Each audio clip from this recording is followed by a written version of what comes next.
It is a murder. মই আজিও এই সদনত কৈছো, আৰু কোনে মাৰিছে তাকো আজি আমি অনুমোদন লৈছো। এজনে মাৰিছে, আনকেইজনে সহযোগিতা কৰিছে। আচলতে নাট্যকাৰ তেওঁ মুখ্যমন্ত্ৰী, তেওঁৱেই নাটকখন ৰচনা কৰিছে, তেওঁৱেই পৰিচালনা কৰিছে আৰু মুখ্য চৰিত্ৰত তেওঁৱেই অভিনয় কৰিছে। আমি নাটক কৰা মানুহ, গতিকে নাট্যকাৰ, পৰিচালক আৰু অভিনেতাবিলাকক চিনি পাওঁ। আৰু মই চিধা কথা চিধা মানুহ, মই চিধাকৈ ক'ম, আমাৰ মৰমৰ জুবিন দা পলিটিক্সৰ চিকাৰ হ'ল। পলিটিক্সে ছাপৰ্ট দিয়াৰ কাৰণে জুবিন দাক হত্যা কৰিব পাৰিলে।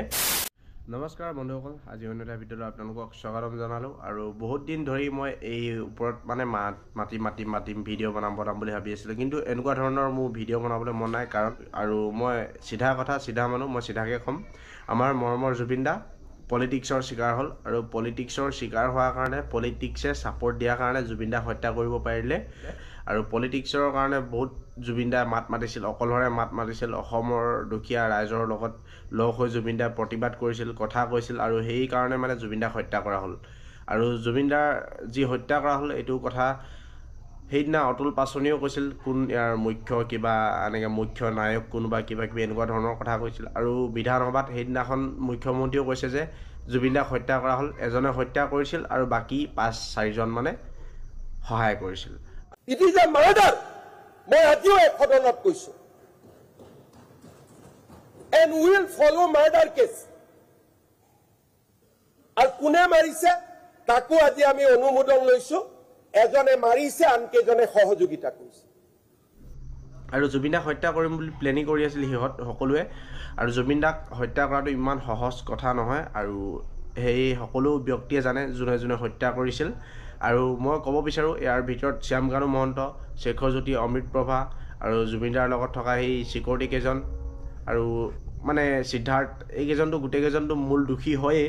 আৰু তাৰ উপৰিও মানে কোনোবা জড়িত আছে, যাৰ কাৰণে সিহঁতে মানে চল পালে আৰু হত্যা কৰিম বুলি মানে প্লেনিংটো একদম কৰি আছিল, যদিও সহজভাৱে কৰিব পৰা নাছিল। আৰু তেখেতসকলক কোনোবাই ৰিস্ক লৈছে, কৈছে যে তহঁতে মাৰ, মই ৰিস্ক ল'ম, তেনেকুৱা ধৰণৰ কথা কোনোবাই কৈছে চাগে। সেইটো কাৰণে সিহঁতে মানে হত্যা কৰিবৰ কাৰণে সুবিধা পালে আৰু ছিংগাপুৰত নি পেলাই হত্যা কৰিলে। আৰু শ্যামকানু মহন্তটো একদম দুখীয়ে।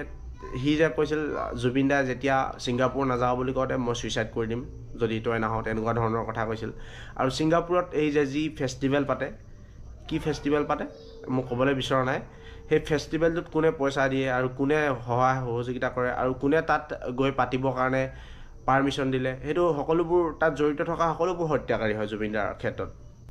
আৰু তাত থকা সকলোবোৰ ব্যক্তি হত্যাকাৰী হয়। আৰু ইয়তখনত যে গোটেই লোকসকল আছিল, মানে সকলো লোক আছিল, সকলোৱেতো চাই আছে, সকলোৱেতো পানীত ডুবি ডুবি মৰালৈকে জুবিন দাক চাই আছে। জুবিন দাৰ যেতিয়ালৈকে মৃত্যু হৈছে নে নাই হোৱা সিহঁতে চাই আছে, ইয়তখনৰ পৰা সকলোৱে চাই আছে। আৰু যেতিয়া মৃত্যু হৈছে বুলি ফাইনেল হৈছে, তেতিয়াহে মানে জুবিন দাক তুলি অনা হৈছে। কাৰণ আপোনালোকে ভৰি আৰু হাত কেইখন দেখিছে জুবিন দাৰ ভাগৰ, কেনেকুৱা মানে গোটেই মানে ঠাণ্ডাত একদম কোচমোচ খাই গৈছেগৈ। যোনে যোনে সঁচা কথা কৈছে তেখেতক কৈছে মিয়া দালাল কিবা কিবি তেনেকুৱা ধৰণৰ কথা কৈছে। আৰু আজিৰ দিনত মানে সঁচা কথা যোনে কয়, যোনে বেয়াটো বেয়া বুলি কয়, ভালটো ভাল বুলি কয়, তেনেকুৱা ধৰণৰ মানুহক মানে ভাল নাপায়। আৰু ঠিক তেনেকুৱা ধৰণৰ মানুহ আছিল আমাৰ মৰমৰ জুবিন দা, আৰু সেইটো কাৰণে জুবিন দাক হত্যা কৰা হ'ল। আৰু মই কৈ আছিলোঁ যে যেতিয়া এবাৰ ভিডিঅ' বনাইছিলোঁ তেতিয়াৰ পৰা কৈ আছিলোঁ যে কি জুবিন দাক হত্যা কৰা হ'ল। আৰু কিছুমানে কৈছিল কি হত্যা কৰা নাই, তেখেতে নিজে মৰিছে, মদ খাই মৰিছে, তেনেকুৱা ধৰণৰ কথা কৈছিল। আৰু অতুল পাচনিয়ে সেইদিনাখন কৈছিলে যে জুবিন দাক হত্যা কৰা হ'ল আৰু মূল নায়ক হ'ল হিমন্ত বিশ্ব শৰ্মা। আৰু হিমন্ত বিশ্ব শৰ্মাই সহায় কৰাৰ কাৰণে মানে জুবিন দাক হত্যা কৰিল। এই কথা মই কোৱা নাই, অতুল পাচনিয়ে কৈছে। আপোনালোকে চাওকচোন ভিডিঅ'টো, অতুল পাচনিয়ে কি কৈছিল। আচলতে নাট্যকাৰ তেওঁ মুখ্যমন্ত্ৰী, তেওঁৱেই নাটকখন ৰচনা কৰিছে, তেওঁৱেই পৰিচালনা কৰিছে আৰু মুখ্য চৰিত্ৰত তেওঁৱেই অভিনয় কৰিছে। আমি নাটক কৰা মানুহ, গতিকে নাট্যকাৰ, পৰিচালক আৰু অভিনেতাবিলাকক চিনি পাওঁ। ন্যায় বিচাৰি তেওঁলোকে ৰাজপথলৈ ওলাইছে।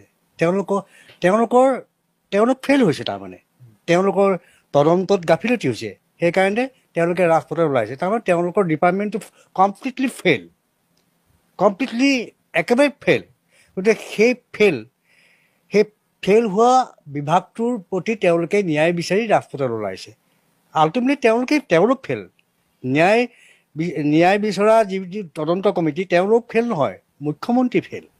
গতিকে সেইকাৰণে তেওঁ নিজৰ ওপৰত বিশ্বাস নাই, তেওঁৰ নিজৰ ওপৰত আস্থা নাই, তেওঁ নিজৰ মুখাখন নিজে অসমৰ ৰাইজক দেখুৱাই দিছে যে তেওঁ এজন মিছলীয়া, অসমৰ ৰাইজক আভুৱা ভৰা কথাৰে তেওঁ মিছলীয়া এজন ব্যক্তি বুলি নিজে প্ৰমাণ কৰিছে। আৰু জুবিন গাৰ্গৰ এই অনাকাংক্ষিত মৃত্যু আজি অসম অকল অসমেই জোকাৰণি খোৱা নাই, গোটেই বিশ্ব জোকাৰি আছে। আজি বহু স্বনামধন্য ব্যক্তিৰ মৃত্যুত কেইদিনমানৰ কাৰণে জোকাৰণি হয়। বিশ্ববাৰণ্য শিল্পীসকল বা বিদগ্ধ পণ্ডিতসকলৰ মৃত্যুত মাত্ৰ 7 দিন বা 10 দিন জোকাৰণি হয়। কিন্তু আজি বিশ্ববাসীক দেখুৱাই দিয়ে জুবিন গাৰ্গৰ মৃত্যুৱে আজি এমাহৰ পাৰ হৈ গ'ল, তথাপি সেই জোকাৰণি কিন্তু প্ৰবলতা কমা নাই, ক্ৰমাৎ বেছিহে হৈ গৈ আছে। গতিকে জুবিন গাৰ্গৰ নিচিনা এজন বিশেষ ব্যক্তি, যি ব্যক্তিক আমি অসমৰ জাতীয় সত্তা বুলি কওঁ, আমাৰ আৱেগ বুলি কওঁ, আমাৰ স্বাভিমান বুলি কওঁ, সেই স্বাভিমান আৱেগক মুখ্যমন্ত্ৰী মহোদয়ে ভৰিয়ে মোহাৰিব খুজিছে। আমি কোনোপধ্যেই ইয়াক সহ্য নকৰোঁ। অসমৰ ৰাজ্য ক্ষমা নকৰে, অসমৰ ৰাজ্য নহয় গোটেই বিশ্বই তেওঁক ক্ষমা নকৰে। গতিকে সময় থাকোঁতে সমাধান হওক আৰু উচিত তদন্তৰে কঠোৰতম শাস্তি দিয়ক দোষীক। তেওঁ হয়তো ভয় খাব পাৰে যে তেওঁৰো কি নিজৰ ৰিলেশ্যনৰ কোনোবা মানুহ সেই ঘটনাটোৰ লগত জড়িত হৈ থাকিব পাৰে। সেইকাৰণে তেওঁ বাৰে বাৰে তদন্ত প্ৰক্ৰিয়া দীঘলীয়া কৰিব বিচাৰিছে, অলপ ৰাইজক বিভ্ৰান্ত কৰিব বিচাৰিছে।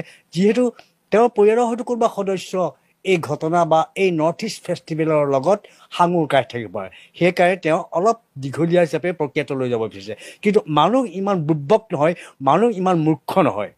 তেখেতক আমি আমি সকীয়াই দিব বিচাৰিছোঁ যে হে হিমন্ত বিশ্ব শৰ্মাদেৱ, আপুনি সাৱধান হওক।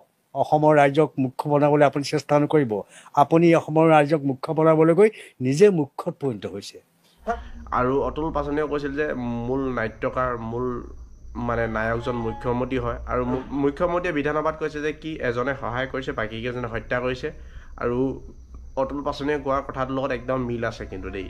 মইতো কিন্তু একদম সত্যতা দেখি আপোনালোকক প্ৰমাণ কৰি দিছোঁ। আৰু আপোনালোকে কমেণ্ট কৰক জুবিন দাক কোনে হত্যা কৰিল আৰু মূল নায়ক কোন, আৰু কোন পলিটিক্সে জুবিন দাক হত্যা কৰিবৰ কাৰণে এই হত্যাকাৰীসকলক সহায় কৰিছিল, বেকগ্ৰাউণ্ডত থিয় হৈ দিছিল।